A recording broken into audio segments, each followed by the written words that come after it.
Hello বন্ধুরা, রাধে রাধে। সবাই চা খেয়েছো? সবাই কেমন আছো বলো? চা খেয়েছো? আমার সকালের খাবার করা হয়ে গেছে।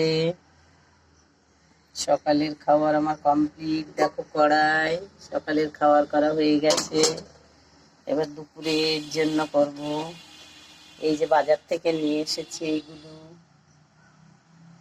কেউ খাও? আর এটা কি একটু বললো তো? এই দেখো, এটা কি? এখন কাটতে বসবো। এটা কি বলো একটু, আর কেমন লাগে খেতে? এটা কি একটু বলো, ঠিক আছে? আর কেমন লাগে বলো। আমি তো কোনোদিন খাইনি, ফার্স্ট খাবো, কালকে বাজার থেকে নিয়ে এসেছি। ঠিক আছে, রাখছি বন্ধুরা, সবার জন্য চা করে আনি। তোমরা যারা যারা চা খাওনি, চা করে আনি। রাখছি। গুড মর্নিং, রাধে রাধে, সুপ্রভাত। রাখছি বন্ধুরা। আর কারা কারা ওই ফুলটা খেয়েছো আর কারা কারা খাওনি আর কেমন লাগে একটু বলো, ঠিক আছে? রাখছি বন্ধুরা।